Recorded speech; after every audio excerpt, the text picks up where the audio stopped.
Well, you know what surprised me? Just a quick thing. What surprised me is Nikki's interest in this. Yeah. You know, I mean, you know, I would think Nikki would look at this and go, why do I want to talk to a couple of old guys about the way radio used to be? You know, Excellent point. You know? You're making a good point, Jackson. That's true. Like, Nikki, what is your deal?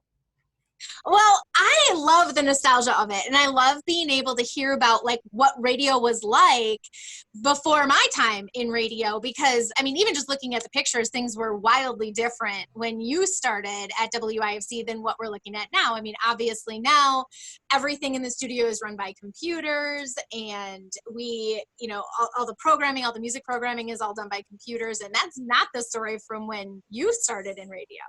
Oh, no. In fact, you know, it's interesting you say that one of the first real challenges we had was just getting record service. You know, I don't know if anybody knows what record service means, but, you know, the record companies had to service the radio station. Some did it through distributors, some did it direct through the labels. But, you know, begging for records was part of, I was music director initially, and that was one part of my job, is calling these guys saying, hey, I need records. And they went, where? You're calling from Poland? Right. You know, so you know, when you were doing that, Jackson, where you were, and I did that as well, and was so interesting on the songs that were very popular, in that one copy of that song on a record wasn't going to be enough. Did you ever have to do that? And do you remember what songs maybe you had to get a couple of copies at least? You'd beg for a couple of copies. Yeah, you'd beg for a couple of copies, and there were different quality. The vinyl on some of them was really good. The red ones, the red, clear, semi-clear, translucent vinyl ones were fabulous because they'd wear forever. And some of them, like London, I remember in particular, they'd Q-burn on the first time you played them, and they just deteriorated from there. So yeah, you begged a lot. And sometimes we'd go down and buy records from Bob's Musical Aisle, which was in downtown Wausau. I don't know if either of you, if he was still around when you got to town, but he had a place called Bob's Musical Aisle. His name was Bob Perovich, I think. And he just was a real interesting character, but you go down and you'd talk him out of a couple of records. And sometimes you'd pay cash. Sometimes he'd say, well, I'll just plug my store a couple of times. You know, it was that kind of a thing. Man. So Jackson, when you started on WIFC, how long were you with WIFC before moving on? About a year and a half, I think. We went on the air in spring. I'm trying to recollect the timeline, but spring of '69, and I left in fall of '70. So about a year and a half, something like that. And it was great fun. You know, the interesting thing is I had a conversation. I don't know if this triggered it, but I had a conversation with one of the key stockholders of the company at the time, a guy by the name of Chuck Lemke, who was a stockholder in Forward Communications, which owned all three stations. And Chuck, I said to Chuck one day, I said, do you know what your FM station billed last year? It was beautiful music. It was in an automated system down in the basement. And he said, no, I haven't the faintest idea. And I said, it billed $575 in the whole year. Dang. And I said, don't you think we ought to do something with that?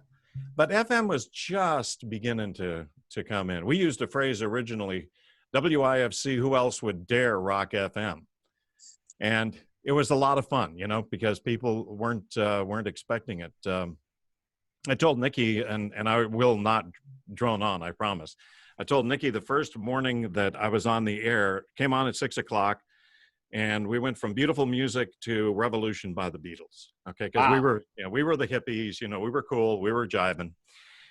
And about 20 minutes into the show, the phone rings, and the phone had been ringing, you know, people commenting, but the phone rings, and this guy in a very growly voice says, yeah, listen, I'm calling just to warn you, you're about to be arrested. I've called the FBI and the state police. You're going to be arrested.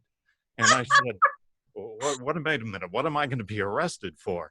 He said, what are you going to be arrested for? Are you kidding? Everybody knows it's illegal to play rock and roll on FM. So that's the kind of time it was back then. It was. Well, that's when you felt like your life was kind of on the line, you know, because when you change format like that, it sounds like what you guys did is you didn't gradually get into it. You dove into it head first.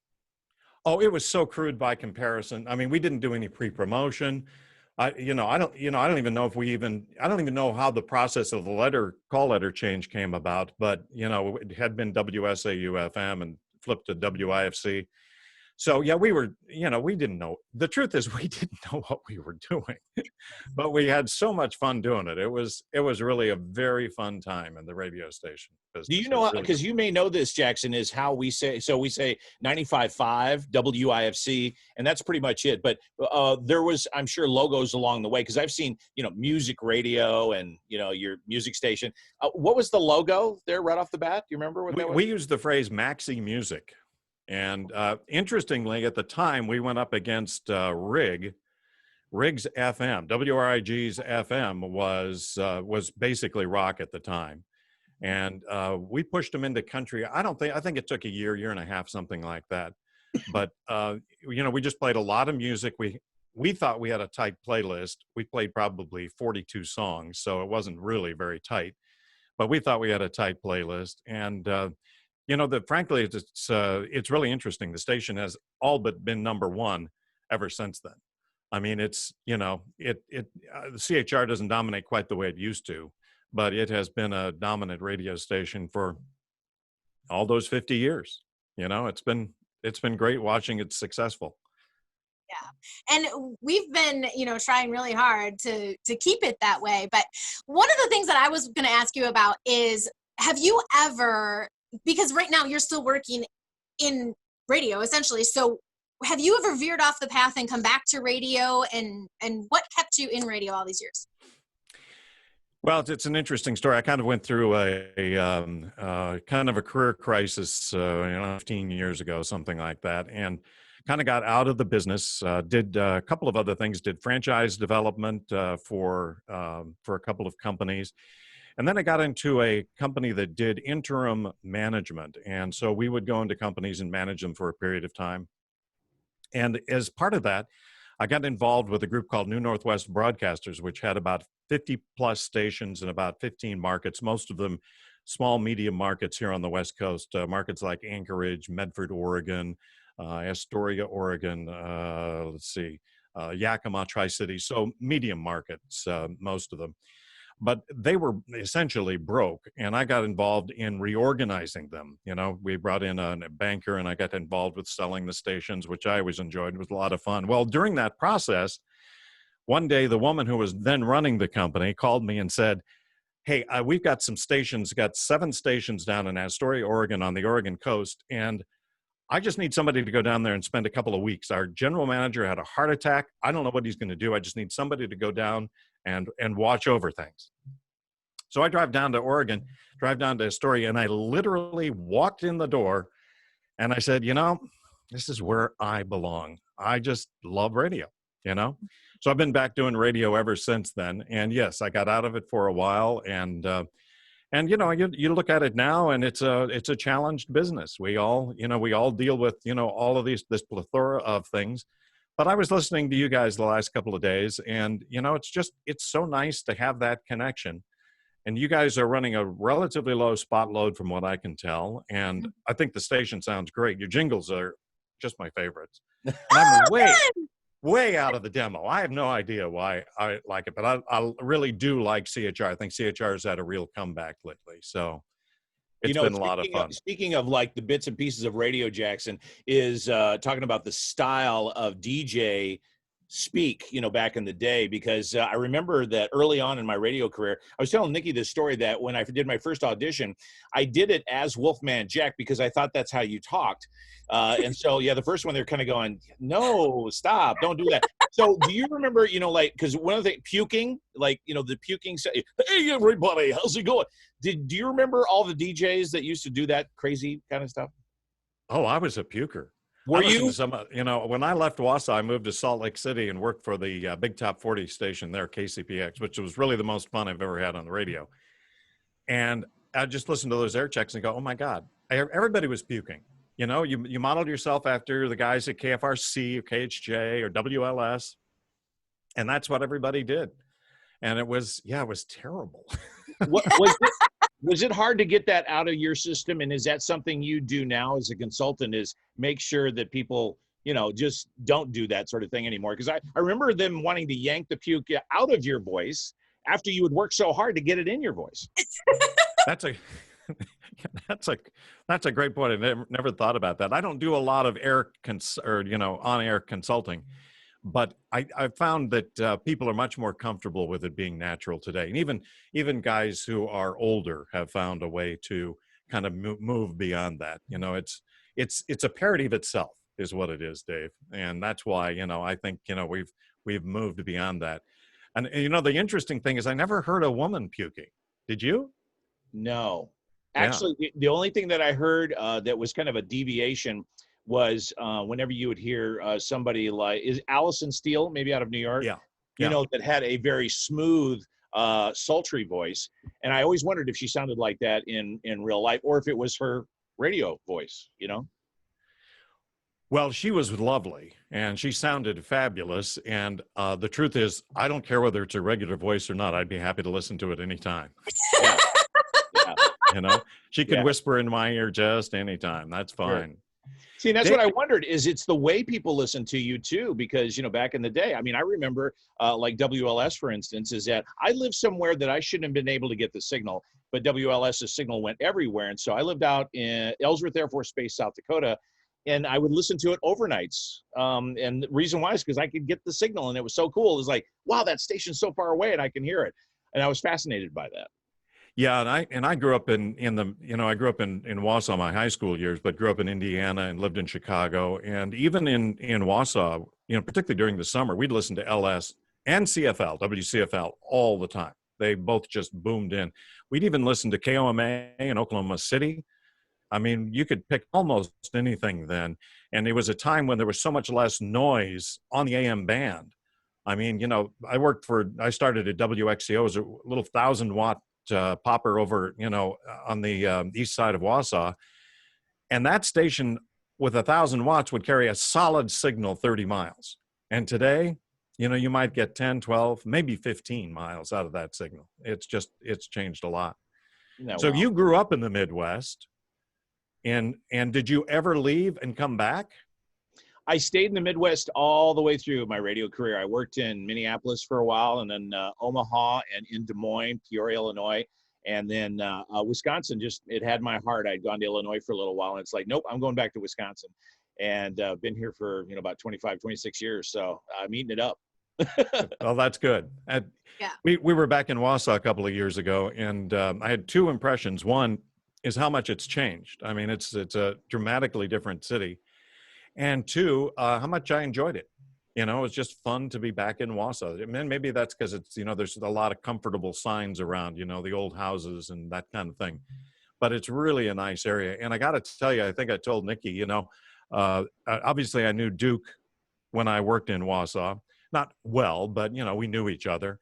And I have since bumped into him at different conferences and have talked to him. And, the interesting reputation for your company is if you can get a job there, you'll never leave because everybody loves working for Duke. It's a really well-run group. And, and that's a perception from outside. So whether that's as accurate on a day-to-day basis, who knows? But it's weird because he is a legend, obviously, in the radio world, but also for being one of those guys who is a radio guy, at heart. Duke is a radio guy. And there's a lot of people who have owned radio along the way who were not radio people, that it was just an investment. And so some of these giant radio companies that have gone through so many problems in the last couple of years, I feel so bad for them. As we say, we got a lot of DJs on the beach. They would love to have a gig, but there are hundreds of them that were let go in the last few years. Yeah, but we are really lucky because working here, everybody here has worked here for a long time. If you look at the WIFC staff, we don't have anybody that, Mike's been here for 15 years? Our night guy, yeah. Yeah, and he's our Wow. night guy. And Dave's been here since the late 90s, mid 90s. And I started here at about the same time as our afternoon guy. And we've been here since 2001. So, it's been a long time that the staff has been here. So that's something that is really comforting about working for Duke is that there are a lot of people who have that kind of longevity and a lot of people who have left Midwest and come back because they know this is the place they want to be. Yeah, I think Dave hit it on the head. The trick is he's a radio guy.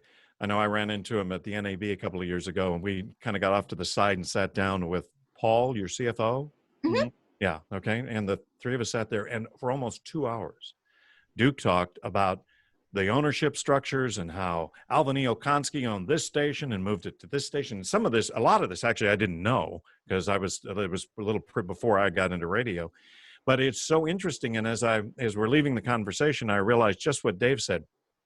He loves the business. You know, for him, this is still a great business, and he just thoroughly enjoys it. And I think that speaks to itself all the way through. I'll tell you another thing. A friend of mine runs the Bonneville stations in San Francisco, and he used to work for Journal, the Journal Company. The Journal Company owned WIFC for a period of time before Duke bought it. And he made the comment, he said, Duke has got it down. He said, Journal Company, we couldn't run small, medium market radio stations. He said, we did okay in major markets like Milwaukee, but we couldn't run a station, cluster like in Wausau. And he said, but Duke's got the magic. He knows how to do it. And I think it's because he's got the heart for it. And I think the Journal Company is, as well run as it is basically a batch of lawyers and accountants. So, yeah, he always, the term, Library of Congress. Duke is the Library of Radio. Yeah. Good point. He so is. I mean, name the topic, like you said. If you want to talk investing, or if you want to talk about radio, just being on the air and what it sounds like and where it's going, trends. Anybody who's tried to take us on along the way, like Sirius FM, all that. Then he'll get into a conversation with you, and it could go for a while. Yeah. How is NRG in the market? Are they fairly competitive? Yeah, I would say they are. Mm-hmm. Yeah. And I remember when they came on board, one of the first guys that kind of got everything going was Lindsay Wood Davis, who I don't know if you ran across Lindsay along the way. You bet. Terrific guy. He's now the head honcho of the Wisconsin Broadcasters Association. And is he? Yeah. So I didn't know that. So he's got a day job. We should all be so lucky. You do what you can. Oh man. Well, Jackson, can we ask a little bit about the future for you? Because for what you're doing now, can you talk about that a little bit? Because here we are in 2021, and I keep wondering about as far as what's going to happen into the future, with radio, because we've had this long run as a top 40 radio station. So will we be doing remotes on Mars at some point and wondering if we can get a Marty signal? You're not going to have to worry about a Marty. You'll just have IP connectivity, Yeah. Back to Earth. It's a great question, Dave. And, the pandemic has created what I call compression over 10 years. In other words, if you look out in any business for 2030 and come back to today, all of the progress and things that were going to change in those 10 years, they did in 1 year. So radio today, and I'd argue the billing is probably at the end of the year going to be off about 15%, maybe a little more in some markets. But that's about where the business would have been in 2030. So now we've got to figure out how to dig out of that hole. And the truth is, your guess is about as good as mine. It's a real struggle. We're losing dominance in the dashboard. The good news is that the average car radio or the average car is now 11 years old. So we have, some legacy, but that doesn't build on the future. Every year there are fewer cars that have an AM, FM radio dominant on the dashboard. We got to figure out how to work within that. And, I don't know, it's a great question for which there is no shrewd answer. So there. I know that in the cars, where that still have like a cassette deck, it's a great place to put your sunglasses, I guess. It's a good holder now. Yeah. Have you found out what to do with the CD player, though? No. Yeah. Nikki, have you? My question is, do either one of you have any CDs anymore? Well, I still have my collection, and I do occasionally pick up a CD here and there. So, and I do still have a CD player in my car that I do use occasionally. We have a whole bunch of CDs, and the reason why is because we did a dance for 19 years. We did a thing called Disco Cures Cancer with WIFC. Right, and so we had all of the music all on CD. And so I know we could transfer it, do a digital thing, but it's like, hey, we got it all on CD. We're good. We just need a good CD player. Yeah. Or two. Yeah. Or two, yeah. So tell me how you guys see this going in the next 10 years. What happens to, I guess the first question is, what happens to radio in general? Second question is, what do you see in terms of CHR? What's happening in the CHR scene? Whew, well, I think CHR is so dependent on the music and having superstars putting out the music and having good music. And I think what we're seeing in our market, at least, the way that people are consuming music is a little bit different here than what you would see in a larger city. And the artists that do well nationally don't necessarily do well here. Like, for instance, Drake is huge all across the country, but in Wausau, people don't really care for Drake. So we have to really be careful with programming to our audience as opposed to programming to the national audience. And we do that through, relying on our music testing and talking to people. And the only way that we can really make those connections with people is being able to get out and about. And that's one of our biggest challenges right now with the pandemic, is that we aren't able to go out and meet people and talk with people. Because what do we have to sell to people that they can't get somewhere else? And the only thing is the personalities. So we got to make sure that we're programming the music that they like, but also that the personalities are visible. Well, and So from a you're doing personality music. standpoint. Go ahead, David. I'm sorry. Yeah. No, I was going to say that from a personality standpoint, that is the biggest change that I've seen in radio, is that the pool of talent, even though we've heard about so many people who are on the beach from some of these giant corporations like iHeartRadio, and Cumulus and all that, that they're looking for a gig, is that we've had a difficult time in trying to find more personalities with experience. An example would be, we've got people in our building that are doing high-level shows, because they're doing morning drive and they have no radio experience. And so they've come on board, but is finding somebody who's an experienced DJ that wants to go out there and do radio, as far as we're concerned, it's hard. It's hard to find people who've got radio experience. There's a lot of people coming right out of college going, yeah, I can do a morning show. Sure. And Right. so, and they've got the confidence. So that's good. That's a plus. But as far as having any kind of ability to run a radio control board while you're talking at the same time, that's very difficult to find that person out there to want to apply, for radio stuff. Yeah, the farm team doesn't exist. That's what I see is, I ran KJR here in Seattle for quite a few years, and after it was a legendary rock and roll station. But the history of KJR is you would start in Spokane at KJRB, then you'd go down to Portland for KEX, and then if you made it to the big time, you got to KJR in Seattle. Well, that was the farm team, Well, we don't have a farm team anymore. It just is gone. So amazing. I never knew that's how that worked, for some of those situations. And KJR, oh my God, what a legendary set of call letters. Oh man, when I had a chance to run it, it was like, I don't care if I screw it up, just to say that I walked the hallowed halls of KJR. It was quite a thrill. It really was. It was a lot of fun to do it. And sadly, at the time, it's interesting because at the time, about 50% of the audience in the market was listening to AM radio. It's down to about 8% now. It just, I'm sure you've seen that in Wausau. You've got WSAU, and what's Rig AM doing now? 1390. What are they doing? They're sports. The Right. game. Mm-hmm. Yeah. Yeah, and sports is a tough format in a town that doesn't have a team. Yeah. Yes. Whole You got a different little ball of bit of- wax over in Green Bay. Exactly. Exactly. That's exactly it.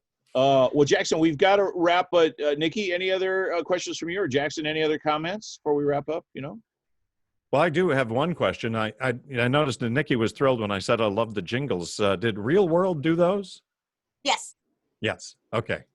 I love that shop. They just do some fabulous stuff, and Yeah, they do. And it's nice to hear them used. I will say something else too. I've noticed as I've listened to IFC, stronger prominence in personalities in all day parts, and I like that. I noticed I listened to a lot of Clear Channel stations, Cumulus stations, a couple of iHeart stations, and I get the feeling that they have compartmentalized breaks into you've got a 15-second break right here. Say something that's relevant, say something that's interesting, and do it in 15 seconds before you hit the ramp of the song. And my feeling is, and I haven't confirmed this, my feeling is about half of the breaks they do, they syndicate. They have got one jock, and I know they're doing shared jocks. We know that. I mean, you guys do that too. But I think they're taking some day parts and they're syndicating them to dozens and dozens of stations because they're not local. They're rushed. There's no feeling of just, let me communicate something with you. It's, well, I got to get this done in 15 seconds to hit the ramp. So yeah, there's times where you listen to it and it sounds like you're calling an automated bank teller. Here is our Iana Grande, and it sounds very robotic. The great thing about our station is that we have a live person in the studio all day, even overnight. And that doesn't happen at radio stations anymore, that you have a live overnight person, but we do at WIFC. That's highly unusual. Mm-hmm. Highly unusual. And God bless you for doing it. Amen. Yeah, well, and that's a tribute to Duke and his belief in live local radio. So. Well, it's paying off. It's paying off. Well, thank you. Yeah, I like it. Well, I hope we can stay in touch because I love talking to you guys, and I always love having a feel on what's going on the street. And I don't get enough of it these days, particularly with COVID. I can't walk into radio stations anymore. So I hope we can stay in touch. It's been really fun. Thank you. It has been really fun. And if you make your way back to Wausau anytime soon, make sure to let us know. You got to come in. Absolutely. Big time. Cocktails or coffee, either one. All right. Me too. Are you guys beer drinkers? Yeah. Heck yeah. And we know the way. I mean, there's so many breweries. You got to do it. Yeah. No kidding.